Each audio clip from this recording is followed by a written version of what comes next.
আসসালামু আলাইকুম ওয়া রাহমাতুল্লাহি ওয়া বারাকাতুহু।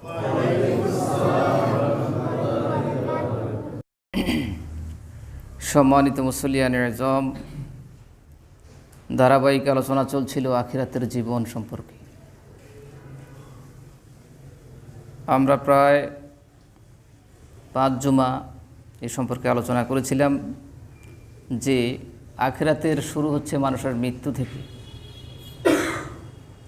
এই মৃত্যু সম্পর্কে অনেকগুলা কথা হয়েছে, আজকেও কিছু কথা হবে বিতাওফিকিল্লাহি ইনশাআল্লাহ।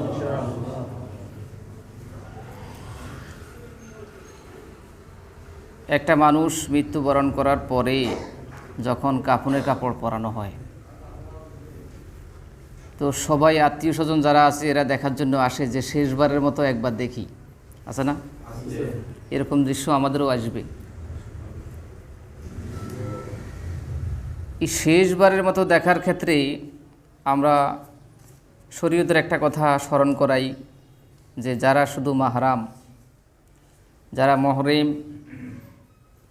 যাদের দেখা জায়েজ এরাই শুধু দেখবে, যাদের দেখা জায়েজ নাই তারা দেখবে না। এই কথা আমরা তো বলি, বলাটা উচিত, কিন্তু বলি যে আমরা মৃত্যুর পরে বলি, যখন আর মানুষের শরীয়তের কোনো বালাই থাকে না,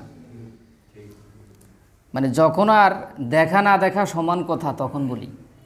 একটা মহিলা মারা গেছে, আমরা তাকে খুব বেশি চাদর দিয়ে আচ্ছাদন করি, ঢেকে রাখি, তার ব্লাড কানেক্টেড ছাড়া কাউকে আমরা খাটও ধরতে দেই না, তাই নয় কি? অথচ এই মহিলাটা যখন জীবিত ছিল তখন আমরা শরীয়তের কথা, পর্দার কথা, পোশাকের কথা তাকে বলতেও পারি নাই। সবার ক্ষেত্রে না অবশ্য, অনেকের ক্ষেত্রে এমন। তো আমাদের এখান থেকে শিক্ষা নেওয়া উচিত যে শরীয়তের বিধিবিধান জীবদ্দশায় পালন করতে হবে, এটা আমাদের জন্য ফরজ বিধান। জীবদ্দশায় আমরা এই পর্দার কথাটা একটু ভালোভাবে খেয়াল করব ইনশাআল্লাহ।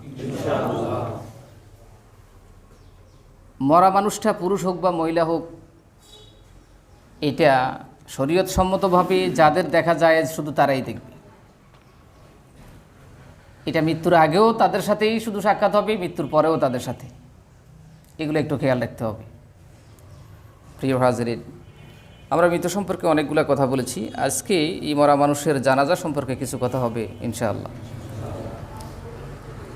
আমরা দেখি যে জানাজায় অনেক মানুষ উপস্থিত হয়েছে, আমরা খুব গর্ববোধ করি যে হ্যাঁ অমুকের জানাজায় অনেক লোক হয়েছে। এটা নিঃসন্দেহে ভালো দিক যে জানাজায় বেশি মানুষ উপস্থিত হলো, বেশি মানুষের দোয়াটা এই মরা মানুষটা পাইল, তাই না? এটা নিঃসন্দেহে ভালো দিক।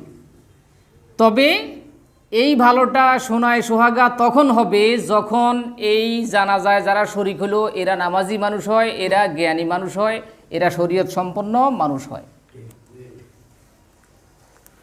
আমি এর আগেও বলেছিলাম যে আমার বাংলাদেশে আমরা আমাদের স্বার্থমতো সকাল 8টায় জানাজা দিই, সকাল 9টায়, 10টায়, বিকেল 3টায়, রাত 9টায়।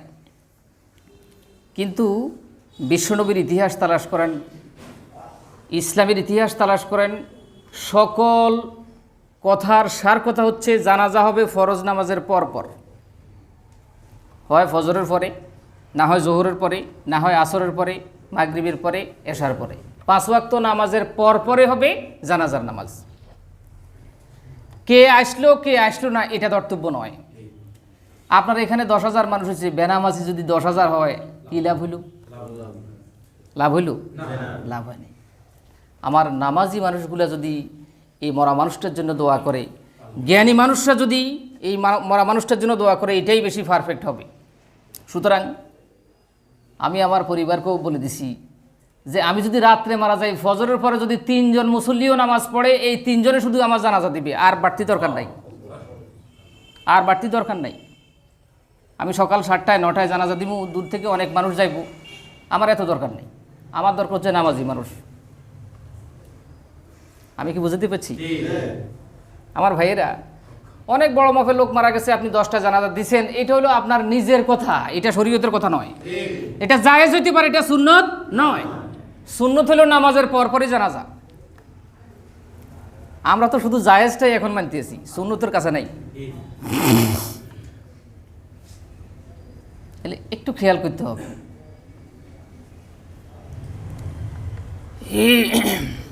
জানা যায় আপনি যাবেন কিসের আশায়? সওয়াবের আশায়।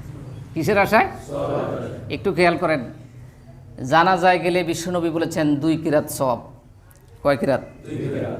ক্বালু ইয়া রাসূলুল্লাহ, সাহাবায়ে কেরাম প্রশ্ন করলেন, ওগো আল্লাহ রাসূল, মা হাযিহিল কিরাতাইন, 2 কিরাত মানে কি? আল্লাহ রাসূল বললেন কিরাতাইনে, তিনি বললেন 2 কিরাত হলো জাবালাইনে আজিমাইনে ওয়া আশারা ইলাল জাবালে উহুদ। আল্লাহু আকবার। তিনি বললেন 2 কিরাত হলো জাবালাইনে আজিমাইনে, বিশাল বিশাল 2টা পাহাড়। এই কথা বলে তিনি ওয়া আশারা ইলাল জাবালে উহুদ, উহুদ পাহাড়ের দিকে ইশারা করলেন। সুবহানাল্লাহ। উহুদ পাহাড় 11 কিলোমিটার লম্বা। এই উহুদ পাহাড়ের মধ্যে মাটি নাই, যারা সচক্ষে দেখছেন এগুলো সব পাথর। উহুদ পাহাড় পরিমাণ এরকম 2টা পাহাড়কে একসাথ করলে যেই পরিমাণ ওয়েট হবে, এই পরিমাণ আমলনামায় সওয়াব আসবে যিনি জানাজা দিবেন তার। এক্ষেত্রে আরেকটা কথা হইল, শুধু জানাজা পড়লে 1 কিরাত, দাফনেও যদি শরীক হন 2 কিরাত। আমি কি বুঝতে পারছি? তো সওয়াবের নিয়তে জানাজা যাবেন। তবে জানাজায় যে আমরা যাব, এখানে একটা জিনিস খেয়াল করা দরকার। আল্লাহ তাআলা কি বললেন? সবার জানাজায় যাওয়ার কোনো সুযোগ নাই। সব মানুষের জানাজায় যাওয়ার কি নাই?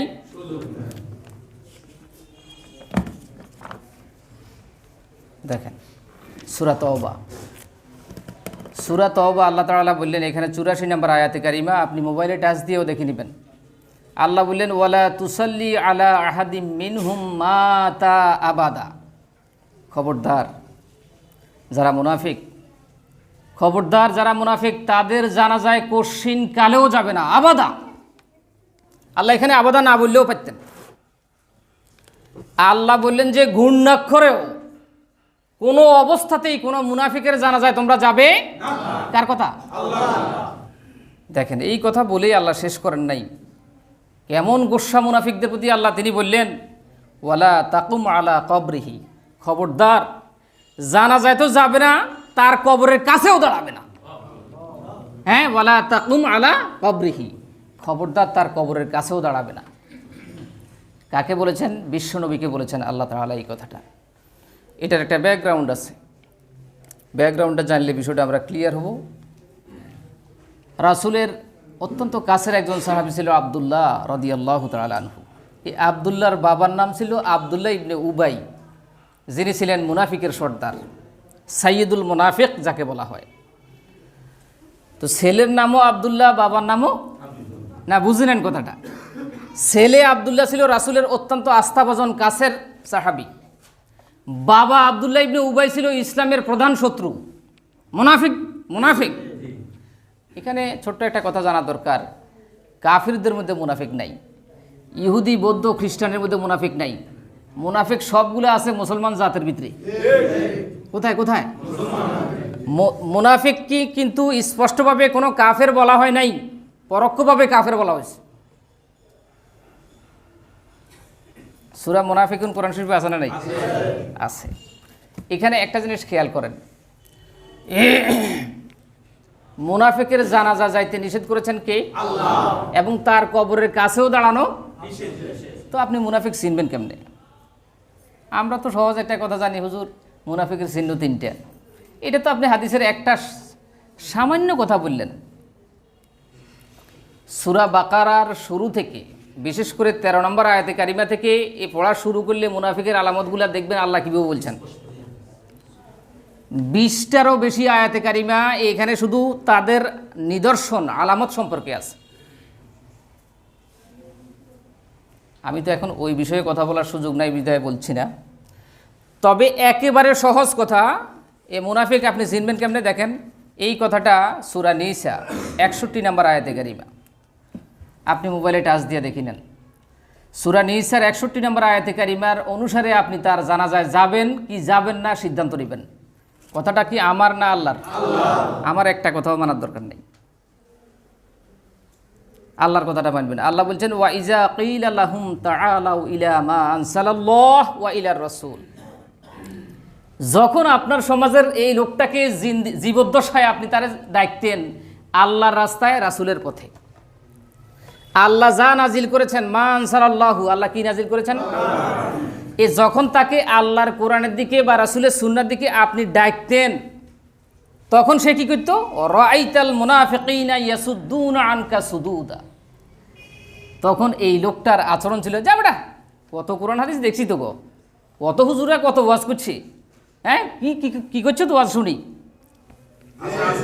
আসেনি? ইয়াসুদ্দুনা আনকা সুদুদা, সে কঠোরভাবে বাধা দিয়েছে, সে কোরআনের কথা বলতে দেয় নাই, মিম্বার থেকে ধাক্কা মারি ইমামকে নামাই দিছে, বুঝেন নাই? টাটকা মুনাফিকের এই আলামত আমি বলি নাই, কে বলেছেন? এই ধরনের টাটকা মুনাফিকের জানাজায় যাইতে আল্লাহ নিষেধ করেছেন, আমি করি নাই। বুঝতে পারছি? একটু চিন্তা করবেন, জানাজা যাইলে সওয়াব, ঠিক আছে, কোন জানাজায়, কার জানাজায় যাইলে সওয়াব, এটা জানতে হবে। কারণ আপনি জানাজায় যাইলে যেমন সওয়াবের কথা কোরআন হাদিসে আছে, আবার জানাজা যাইতে নিষেধ করেছেন ওকে আল্লাহ, ওয়ালা তুসাল্লি আলা আহাদিম মিনহুম, মিনহুম বলছেন আল্লাহ। আচ্ছা, আব্দুল্লাহ ইবনে উবাই কয়জন? কিন্তু আল্লাহ এখানে বহু বচন বললেন, একটু খেয়াল করেন। আব্দুল্লাহ ইবনে উবাই আমরা জানি ইসলামের ইতিহাসে একজন, কিন্তু আল্লাহ বললেন কয়জন? কারণ কি? কোরআন শরীফে আল্লাহ অনেক জায়গায় এরকম বহু বচনের শব্দ ব্যবহার করেছেন। আল্লাহ তো আমাদের মতো সসীম জ্ঞানী নন, তিনি অসীম, তার প্রতিটা কথার হিকমত সুদূর প্রসারী। একটা মহিলা জুলেখা মিথ্যা অপবাদ দিয়ে ইউসুফ নবীকে সাইদ দেয়ালে বন্দী করেছে, জেলখানায় বন্দী রেখেছে 7 বছর। কত বছর? জুলেখা কজন? কিন্তু আল্লাহ বললেন ইন্না কাইদা কুন্না আযীম, জুলেখা একজন, কিন্তু আল্লাহ কয় জুলেখারা, জুলেখাদের চক্রান্ত ভয়ানক। কি জুলেখা কজন? কিন্তু আল্লাহ জুলেখাদের চক্রান্ত বলছেন, কারণ জুলেখার প্রেতাত্মারা দুনিয়াতে আসতে থাকবে। এই আব্দুল্লাহ ইবনে উবাই আমরা জানি একজন ইসলামের ইতিহাসে, কিন্তু আল্লাহ এখানে আহাদিম মিনহুম, তার মানে মুনাফিক শুধু একজনে নয়, আরো এরকম মুনাফিক আছে। সুতরাং জানাজায় গেলে সওয়াব, কোন জানাজায় একটু বুঝে যাওয়া দরকার। একেবারে স্পষ্ট কথা, আমার কোনো কথা আপনার মানার দরকার নেই, আমি আয়াত সূরা বলে দিছি, আপনি দেখে নেন। আল্লাহ বললেন যাদেরকে কোরআনের দিকে এবং রাসূলের সুন্নাহর দিকে ডাকলে সে বাধা দেয়, এই টাটকা মুনাফিকাতে। কথা বুঝতে পারছি? তাহলে এদের জানাজা যাওয়ার কোনো সুযোগ নাই। মুনাফিকের আলামত আরও আছে, এগুলা বলার মতো অন্য এক সময় হয়তো এই বিষয়ে আলাপ করব। আমার ভাইয়েরা, আমরা বুঝতে পারলাম যে সবার জানাজা যাওয়ার সুযোগ নাই। পিছনে না বুঝি গেলে আল্লাহ মাফ করে দেখ, ভবিষ্যতের চিন্তা করে যেতে হবে। এবার আসেন, জানাজার খাট আছে না নাই? আছে। জানাজার খাট আছে। জানাজার খাট আপনি না কিনলেও জানাজার খাট কিন্তু তৈরি। কি বলেন? বুঝতে পারিনি মনে হয়। আপনার ঘরে খাট আছে না নাই সেটা আমি জানি না, আপনি হয়তো কিনবেন, টাকা জোগাইবেন, বা কিস্তিতে নিবেন, বাকি নিবেন, বিভিন্ন অবস্থা হতে পারে, কিন্তু জানাজার খাট আপনি না কিনলেও রেডি আছে, রেডি আছে। হয়তো আপনার শোয়ার খাটের চাইতে এটা দামি খাটও। তো আমাদেরকে একটু খেয়াল করতে হবে যে আমাদের জানাজার খাট কিন্তু রেডি করা আছে। আমাদের জীবনের আজান হয়ে গেছে জন্মের পরপর, খাটও রেডি করা আছে, শুধু এখন নামাজটা বাকি। প্রিয় হাজরিন, এই জানাজার খাটটা ধরবে কি? একটু খেয়াল করবেন, জানাজার খাটটা যদি নামাজি মানুষে ধরে, আলেমরা ধরে, তাহলে এটা মরা লাশের জন্য উপকার। কার জন্য উপকার? না, বুঝুন না মনে হয় এখনো। খাট ধরার জন্য বহু হিতাকাঙ্ক্ষীরা আসি, খাট ধরে ঠিক। আপনারাই মাঝে মাঝে বলেন যে এই হাতটা বরকতি হাত, ডাক্তারে গিয়ে হড়ালে আর তেমন নাই, তবে মাশাআল্লাহ করি যা দেয় হাতের যশ। এই আলেমদের বা নামাজি লোকদের, নেককারদের, তাকওয়াবানদের এই খাট ধরা উচিত। তাদেরকে সুযোগ করে দিবেন, সন্তানগুলোকে এইভাবে গড়াইবেন। আপনার ছেলেটাই তো আপনার জানাজার খাট ধরা উচিত, কিন্তু ছেলেটারা এইভাবে গড়াই নেন। প্রিয় হাজারিন, আমরা জানাজার নামাজ পড়ি নাই এমন মানুষ কি এখানে আসেনি? নাই। আচ্ছা, জানাজার নামাজ আমরা যারা পড়ছি একটু খেয়াল করেন তো, হুজুরের সামনে, ইমামের সামনে তখন কয়টা মানুষ? কয়টা মানুষ? না, আমি একটু বোঝার জন্য, এটা ক্লাসের মতো। আচ্ছা, হুজুরের সামনে যে মানুষটা, এই মানুষটা জিন্দা না মুর্দা? তাহলে এখান থেকে আমাদের একেবারেই তথ্য এবং তত্ত্ব দুই দিক থেকে আমাদের শিখার আছে যে আলেমের সামনে শুধুমাত্র লাশ না, আলেমের সামনে জিন্দা মানুষ। সুতরাং কেউ যদি আলেমের সামনে মাতবরি করার জন্য আসে, সে লাশ হবে। যদি সে লাশ না হইয়া বাহাদুরি করার জন্য আসে, আলেমরা তার জানাজা দিবে না। কথা কি আমি বুঝতে পারছি? মসজিদে যখন ইমামতি করে, ইমামের সামনে একটা মানুষও নাই, জিন্দাও নাই, মুর্দাও নাই। ইমামের সামনে একটা নামাজে শুধুমাত্র মানুষ আছে, সেই মানুষটা জিন্দা নয়, মুর্দা, জানাজা। সুতরাং এখানে সত্যিকার নিগুড় তত্ত্ব হইল, ইমামের সামনে জিন্দা মানুষ আসবে না। ইমামের সামনে ইমামকে লোকমা দিলেও কোনো মানুষ পিছন থেকে, মা কথা বলে না, ইমামের ভুল হইতে পারে না। ইমামকে আপনারা লোকমা দেন না, কি সামনে আসি না পিছন থেকে? তাহলে ইমামের পিছনে যারা আছে এরা জিন্দা না মুর্দা? তার মানে ইমামের পিছনে থাকলে আপনি জিন্দা থাকবেন, আপনি ভালো থাকবেন। সুবহানাল্লাহ। মাতবরি করে ইমামের সামনে আসলে আপনি লাশ। কার সিদ্ধান্ত? সুতরাং আজকে ইমামদের বেতন বন্ধ করার হুমকি দেওয়া হচ্ছে বিভিন্ন জায়গা থেকে। ইমামদেরকে বিভিন্নভাবে, আলেমদেরকে গালিগালাজ করা হচ্ছে। এই জানাজা থেকে আমাদের শিক্ষা নেওয়া উচিত যে আমি ইমামের সামনে কিভাবে যাই। যদি আমি ইমামের সামনে যাই তো আমি লাশ হিসাবে যাওয়া লাগতেছে। এই ছোট্ট কথাটা শুধু আমাদের অনুভূতির ব্যাপার, এটা আমাদের অনুভূতির ব্যাপার। আপনি ইমামকে পরামর্শ দিতে পারবেন, লোকমা দিতে পারবেন। যদি সেটা লোকমা দেওয়ার উপযুক্ত হয় তাহলে পিছন থেকে দিতে হবে। এটা কি আমার কথা না ইসলামের কথা? আমার ভাইয়েরা একটু খেয়াল করতে হবে।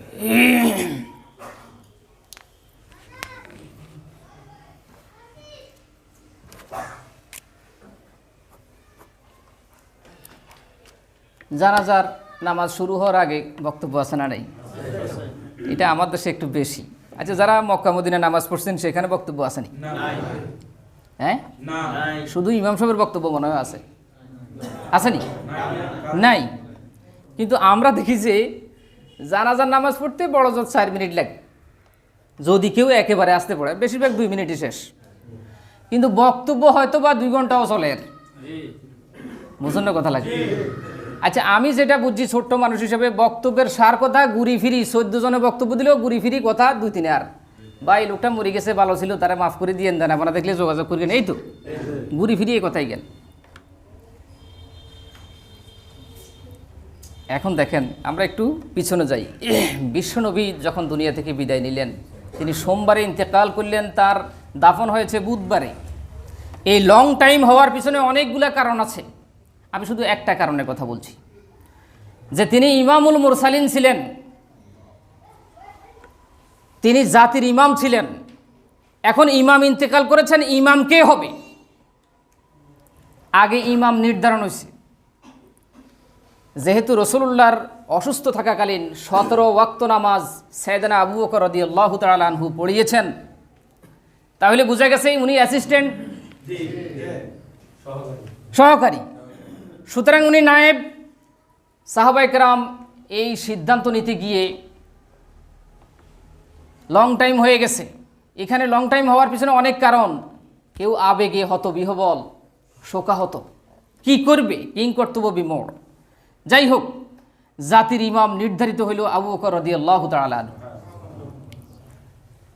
তিনি ইমাম নির্ধারিত হওয়ার পরে রাসূলুল্লাহর এই লাশটাকে, তার রাসূলুল্লাহর এই লাশ মুবারককে সামনে রেখে মাত্র 6 লাইনের একটা বক্তব্য দিলেন। কয় লাইন? 6 লাইন। এই বক্তব্যটা আল বিদায়া ওয়ান নিহায়া কিতাবে আল্লামা হাফেজ ইমাদউদ্দিন ইবনে কাসির রাহিমাহুল্লাহু তাআলা সংকলন করেছেন। কয় লাইনের বক্তব্য? আচ্ছা 6 লাইনের বক্তব্য দিতে কি 6 মিনিট লাগে? কয় মিনিট লাগে? আমি ধরে নিলাম সর্বোচ্চ 2 মিনিট লাগে। তার মানে বিশ্বনবীর জানাজায় 2 মিনিট বক্তব্য হয়েছে। কয় মিনিট? তাও সেই দিনের আবু বকরের বক্তব্যটা এরকম ছিল না যে নবীকে কেউ মাফ করে দিয়ে, এটা ছিল না। দেনাফানা থাকলে নিয়ে নিয়ে, এটা ছিল না। ছিল যে এই ইমামের পরবর্তীতে আপনারা আমাকে ইমাম বানাইছেন, আমি ইমাম হিসাবে যদি ভুল করি আপনারা আমাকে সংশোধন করে দিবেন, আমি যদি শুদ্ধ করি আপনারা আমাকে সাহায্য করবেন। সুবহানাল্লাহ। আমি আমার জন্য মাফ চাই, আপনাদের জন্য মাফ চাই, এটা ছিল খুতবা। ওয়া ইন রাআইতুমুনি আলা হাক্কিন ফাআইনুনি ওয়া ইন রাআইতুমুনি আলা বাতিলিন ফাসাদ্দিদুনি আস্তাগফিরুল্লাহ লি ওয়া লাকুম। এই সামান্য বক্তব্য ছিল। এখন আমরা দেখি যে আমরা জানাজাকে এমন একটা পরিস্থিতি করে ফেলি, হ্যাঁ লোকটা অনেক বড় মাফেজ ছিল, এই জন্য আমরা শরীয়তটাকে 600 মাইল দূরে রাখি, জায়েজটাকে প্রাধান্য দিয়া সুন্নতটাকে দাফন করি আমরা। বাস দীর্ঘ টাইম মানুষ ইন্দি কষ্ট ফাঁক, নলে মশার কামড় খাক। আপনি এমনি যদি আধা ঘন্টা 1 ঘন্টা দাঁড়ায় থাকেন আপনার কষ্ট লাগবে না, কিন্তু একটা কাতারবন্দি অবস্থায় যদি আপনি আধা ঘন্টা 10 মিনিট দাঁড়ায় থাকেন তখন আপনার কাছে খুব খারাপ লাগে। আমি দেখছি বহু জায়গায় আমরা অনেক সময় কথা বলার থাকলেও বলি না, বলার জন্য সামনেও যাই না। হ্যাঁ, যদি আমরা বিশ্বনবীর জানাজা থেকে শিক্ষা নিই তাহলে সেখানে কথা বলেছেন কয়জন? এবং যেই একজন কথা বলেছেন উনি ছিল পরবর্তী জাতির ইমাম। তার মানে এখান থেকে শিক্ষা হলো শুধু ইমাম কথা বলবে। কে কথা বলবে? ইমামের দামও নাই, ইমামের কথাও নাই। আমার সমাজে এখন ইমামের অভাব নাই, বুঝুন না কথা লাগে। আমি মুসল্লি দিই না, শুধু ইমাম। দেখবেন যেদিকে তাকাবেন হাতে শুধু নেতা, শুধু নেতা, হাতে কর্মী আছে কিনা আল্লাহ ভালো জানে, বুঝুন না। শুধু ইমাম, মসজিদে গেলে ইমাম একজন, কিন্তু সবাই মনে হয় যেন ইমাম। আল্লাহ আমাদেরকে হেদায়েত দান করুন। কথা অনেক, আমি আপনাদেরকে কষ্ট দেওয়ার জন্য কথাগুলো বলছি না, বাস্তব চিত্রটা তুলে ধরছি কোরআন থেকে, হাদিস থেকে। প্রিয় হাজরিন, একটু দুরূদ শরীফ পড়ি। সাল্লাল্লাহু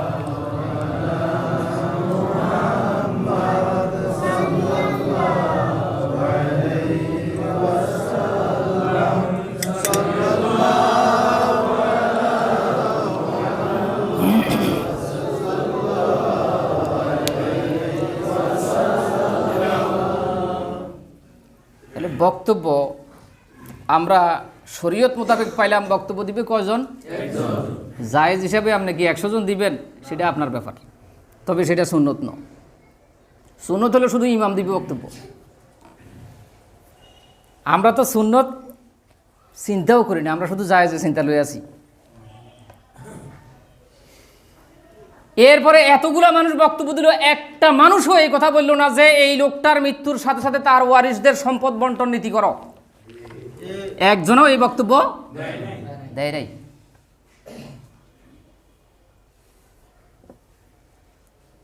অথচ মিরাজ বন্টন নীতি আল্লাহ শিক্ষা দিলেন, এটা ফরজ। আমার ভাইয়েরা, আমরা অনেক সময় জানাজার জন্য ওসিয়ত করে যাই যে আমার জানাজা অমুকে দিব। এখানে একটু খেয়াল করেন, মাসআলা হচ্ছে যিনি ইমামুল হাই, যিনি জিন্দা মানুষের ইমাম, তিনি ইমামুল মাইয়েত, মরা মানুষের ইমাম। এটা হচ্ছে মাসআলা। আমি কি বুঝতে পারছি? আমরা 5 ওয়াক্ত নামাজ পড়ি, এটা ফরজে আইন। জানাজা হচ্ছে ফরজে কিফায়া। তো ফরজে আইনের উপরে তো কিচ্ছু নেই। তো সবচেয়ে বড়টা যিনি ইমাম হতে পারবে উনি বুঝে ছোট রাখত না। তাহলে যিনি ইমামুল হাই উনি হবেন ইমামুল মাইয়েত, জিন্দার ইমাম যিনি, মুর্দার ইমামও, এটা মাসালা। তবে হ্যাঁ, জিন্দা এই স্থানীয় ইমাম যিনি, উনি যদি কাউকে বয়োজ্যেষ্ঠ, তাকওয়াবান, মুত্তাকি ভালো মনে করে উনি অফার করবে, এটা তার ব্যাপার। মরা মানুষটা অনেক সময় ওসিয়ত করে যায়, অমুকরে বলিয়ে নামাজ জানাজা দিতে। এইটা কোনো সুন্নত পদ্ধতি নয়, এটা জায়েজ। এটা কি জায়েজ? উনি ওসিয়ত করতে পারে, এটা তার অধিকার আছে, এটা জায়েজ, কিন্তু এটা সুন্নত পদ্ধতি নয়। আপনি যে জায়েজের এই পদ্ধতিতে ওসিয়ত করে গেলেন, এখন এই লোকটা আসতে পারে নাই, ওসিয়ত রয়েছে নি, বা লোকটা খুব ঝামেলা আছে, এখন তার এই মরা মানুষটার আত্মীয় স্বজন জোর করে তারে আনছে। যদি আপনারা কেউ ওসিয়ত করেন, আমি আপনাদের কাছে অনুরোধ করব, প্রথমত আপনার এই ইমাম যদি সয়েজ না হয়, ইমাম চেঞ্জ করেন। আমার কথা বলে, যেহেতু উনি জিন্দার ইমাম, উনি ইমাম চেঞ্জ করেন। এক, ইমাম চেঞ্জ করার কোনো ক্ষমতা নাই বা পাইতেছেন না, তাহলে যদি আপনি ওসিয়ত করেন, সেখানে ওসিয়ত করবেন এইভাবে যে উপস্থিত লোকদের মধ্যে যিনি সবচেয়ে ভালো তাকওয়াবান, উনি আমার জানাজা পড়াবে। এবার উপস্থিত যারা হয়েছে তাদের মধ্যে একজনকে বাছাই করা হবে, বুঝলেন না? আপনি বললেন যে হ্যাঁ, আমার ওই গাজীপুর মাদ্রাসার প্রিন্সিপাল সাহেব জানাজা দিব, তো উনি হয়তো এদিন আসতেও পারেন, তো আপনার কথাও তো রইল না। বা আপনি না ওসিয়ত করে গেছেন, সেই লোকটা আপনারা কতটুকু রিসিভ করলো, বুঝেন নাই কথা? যদি একান্ত আমরা কেউ ওসিয়ত করি, তাহলে এইভাবে করতে পারেন যে উপস্থিত লোকদের মধ্যে যিনি ভালো। এবার উপস্থিত হয়তো ইমাম নাও থাকতে পারে, থাকতেও পারে। আমরা সুন্নাহ এবং মাসালা পদ্ধতি অবলম্বন করব ইনশাআল্লাহ। প্রিয় হাজিরিন, জানাজাতে আমরা যাই, যাওয়া উচিত, এটা মানবতার, এটা মুসলমানদের হক। মুসলমানদের 6টা অন্যতম হকের মধ্যে এটা গুরুত্বপূর্ণ একটা হক। ইজা মাতা, যখন এই মানুষটা মারা যায়, শাহেদা, তখন তার জানাজায় সাক্ষী দেওয়া, জানাজায় প্রেজেন্ট হওয়া, এটা মুসলমানের হক। এখানে আমরা যারা জানাজা যাই, অনেকে জানাজার নিয়ম জানি না। আসলে জানাজার নিয়মটা কোনো এত কঠিন কিচ্ছু না, একেবারে সহজ। ওই জানি না যে এটাও জানি না। কিছু মানুষ শুধু শরীক হওয়ার জন্য যাই। আপনি পরিচ্ছন্ন হবেন, পবিত্র হবেন, ওযু করবেন, গোসল তায়াম্মুম যেটা প্রয়োজন সেটা করবেন, এটা তো করবেনই। এরপরে একটু খেয়াল করেন, আপনি গেলেন কি জন্য? জানাজা দিবার। এই যে টেন্ডেন্সি নিয়ে, অনুভূতি নিয়ে আপনি সেখানে গেলেন, এটা নিয়ত হয়ে গেছে, আলহামদুলিল্লাহ। আরবিতে আপনি নিয়তটা পড়তে পারেন নাই বা বাংলাতে পড়তে পারেন নাই, কিচ্ছু হবে না, কিচ্ছু হবে না। কারণ নিয়ত শব্দের অর্থ হচ্ছে অন্তরের ইচ্ছা, কাসদুল কলব, অন্তরের ইচ্ছা। এই যে আপনি ইচ্ছা করে সেখানে গেলেন, আপনার নিয়ত হয়ে গেছে, আলহামদুলিল্লাহ পড়েন। তাহলে ইসলাম সহজ না কঠিন? এখন এরে ভাই জানাজার নিয়ত বে কোসাই, হ্যাঁ তো ধর পেটা এটি কি শিখছি নি তুই হুজুরের যে নিয়ত আরো হে নিয়ত, আল্লাহু আকবার।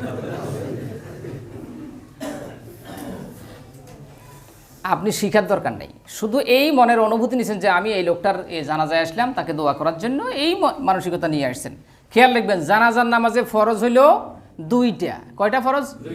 না, একটু মনোযোগ দিয়ে খেয়াল করেন। একটা ফরজ হলো আপনি দাঁড়াইতে সক্ষম, দাঁড়াইবেন। যে মানুষটা দাঁড়াইতে পারে না, তার জানাজায় যাওয়ারও দরকার নেই। এরপরে আবেগ দিয়ে গেলে সে বসবে, দাঁড়াইতে না পারলে।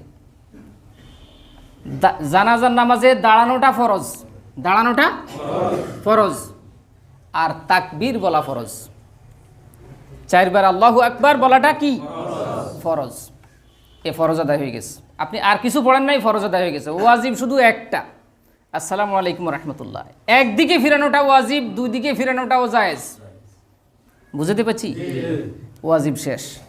আর যা কাজ আছে সবগুলা সুন্নাত, নফল, মুস্তাহাব। বুঝতে পারছি? তাহলে ফরজ আর ওয়াজিবটা হয়ে গেছে, আপনি জানাজায় শরীক হলেন, সব পাইছেন।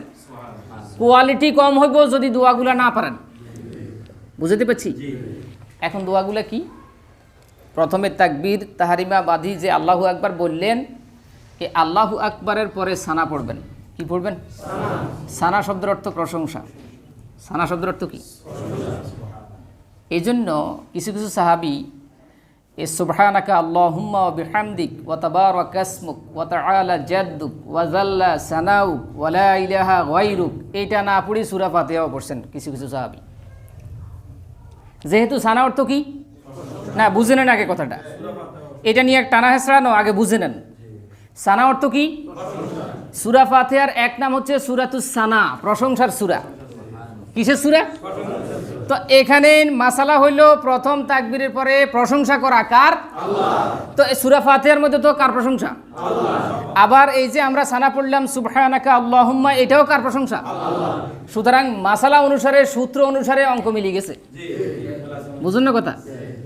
হ্যাঁ, আমরা আমাদের পাক ভারত উপমহাদেশে অথবা পৃথিবীর আকসার মানুষ, না বুঝলে বুঝে নিয়েন, পৃথিবীর মেজরিটি পার্সেন্ট মানুষ এই সানা পড়ে, অর্থাৎ যেটা আমরা নামাজে পড়ি এখানে একটা শব্দ বাড়তি আছে, যদি বাড়তিটা না পারেন নামাজে যেটা পড়েন সেটা পড়লেও হবে।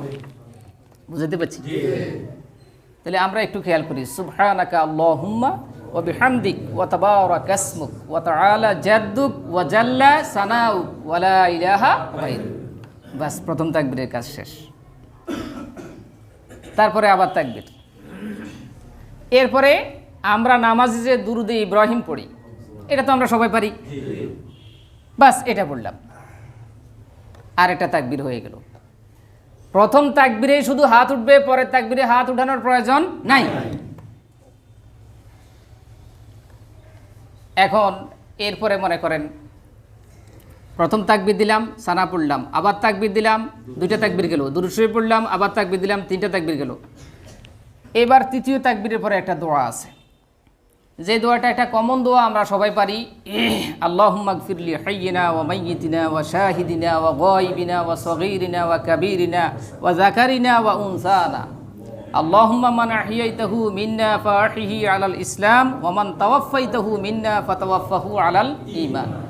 এই দোয়াটা শুধু মরা মানুষের জন্য দোয়া না, জিন্দা মুর্দা, বড় ছোট, নারী পুরুষ সবার জন্য দোয়া। এটাতে এমনভাবে শব্দগুলোকে সাজানো আছে যাতে জিন্দা মুর্দা, বড় ছোট, নারী পুরুষ সবার জন্য দোয়া হয়ে গেছে। এখন এটা একটু লং দোয়া হওয়ার কারণে আমরা অনেকে মনে করি যে হুজুর এটা তো আমি পারি না, না পারলে কী হয়েছে? আপনি ফরজ তো আদায় করে ফেলছেন, ওয়াজিবও আদায় হয়ে যাবে একটু পরে সালাম দিলে, আর সুন্নত তো অনেকগুলো আদায় হয়ে গেছে। এখন এখানে হইলো দোয়া করা, কি করা? এই দোয়াটাই পড়তে হবে, বিষয়টা এমন নয় এটা পড়লে এটাতে জামের মানের, এটাতে সুন্দর দোয়া। আপনি যদি এটা না পারেন, যেটা পারেন এটা পড়বেন। রব্বানা আতিনা ফিদ দুনিয়া হাসানা ওয়া ফিল আখিরাতি হাসানা ওয়া কিনা আযাবান নার, শ্রেষ্ঠ দোয়া। বুঝতে পারছি? আর এটা শিখি নেন না, শিখে নিতে কতক্ষণ লাগে? আপনি মোবাইলে দুনিয়ার কাহিনী সব শিখতে আছেন, এটা শিখতে পারেন না, কতক্ষণ লাগে? তো আপনি যদি একটা মানুষের জানাজা দোয়াগুলো না পড়েন, আপনি এই কথাটা লিখে রাখেন, আপনার জানাজায়ও যারা আসবে এরা দোয়া পড়বে না। বুঝুন না কথা লাগে? আপনি তো হাতেরে ফাঁকি দিলেন, তো আপনার জন্য তো ফাঁকি অবস্থায় অপেক্ষা করতেছে। প্রিয় হাজিরিন,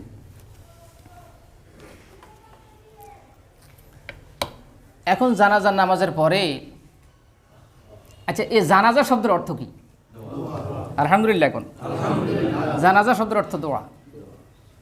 জেনাজা, জিমের নিচে জেদ দিলে জেনাজা অর্থ লাশ, জবর দিলে জানাজা অর্থ দোয়া। আলহামদুলিল্লাহ। এখন তাহলে এতক্ষণ এই যে আমরা সানা পড়লাম, দুরুদে ইব্রাহিম পড়লাম, আরেকটা দোয়া পড়লাম, সবগুলাই দোয়া। সবগুলা কি?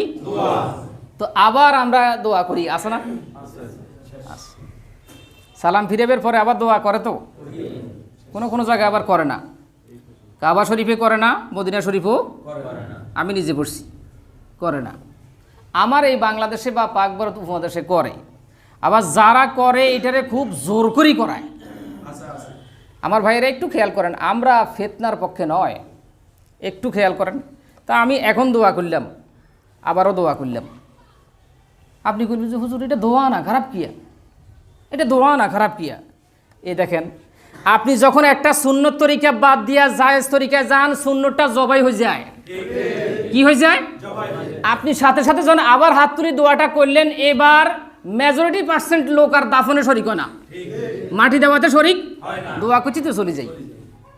তাহলে আপনি তাকে এই দোয়াটা করাই তার আরেক কেরাত সওয়াব থেকে বঞ্চিত করলেন। কিন্তু কাজটা কিন্তু দেখতে খারাপ না। ওই যে আমি কইছি না, জায়েজগুলো আনে চিকন ওই ঢোকে, ইয়ার সুন্নতরে জবা করে শেষ করে দেয়। কথা বুঝছেন? হ্যাঁ, আপনি তার জন্য দোয়া করবেন। দোয়া করার কথা হাদিসে আছে। কখন আছে? একটু খেয়াল, ইজা ফারাগা দাফনুল মাইয়েতে। আপনি সুন্নাহ মানেন, ইজা ফারাগা দাফনুল মাইয়েতে ইস্তাগফিরু আখিকুম।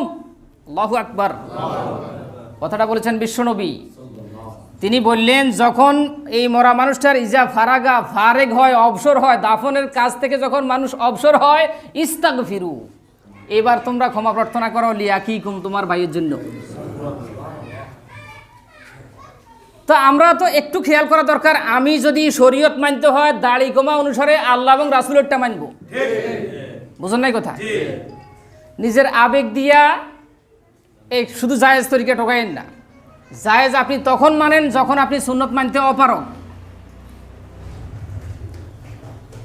না, কথাগুলো বুঝি না, একটু পরে ফেতনা শুরু হয়ে যাব। মুনাজাত দেওয়াটা হারাম ন, কি ন? না জায়েজ ন, হারাম ন। কিন্তু সুন্নত হইল আপনি দুনাজাত দিবেন, দোয়া করবেন কখন? দাফন করার পরে। বুঝুন না কথা লাগে? তো এইটা একটু খেয়াল করতে হবে। এখন ওই যে আমি আপনাদেরকে গত জুমে একটা কথা বলছি, একটা জায়েজ তরিকা যখন আবহমান কাল থেকে চলে আসছিল, নেক্সট জেনারেশন, পরবর্তী প্রজন্ম আসি কয়ে, হুজুর এতদিন থেকে আমার বাপদাদা কি ভুল করছে, আপনি কেন ওইটা বাদ দিলেন? দেখছেন নি অবস্থাটা? সিকোনয় ঢুকি এখন ফিলার হয়ে গেছে। কথা বলেন। আমি কোনো আলেমের সাথে ফিতনা করার জন্য কথাটা বলি নাই। আমি নিজে ছোট মানুষ, আমারও বুঝার ঘাটতি হইতে পারে। যদি আমার থেকে আপনি আরো ভালো জানেন, আমারে বুঝাই দিলে আমি উপকার পাবো। বুঝাতে পারছি? আমি আপনার সাথে ফিতনা করার জন্য কথাটা বলি নাই। আমি এই জন্য কথাটা বলতে চাই যে আমাদেরকে প্রথমে সুন্নাহর অনুসরণ করতে হবে। প্রিয় হাজিরিন, এখন আসেন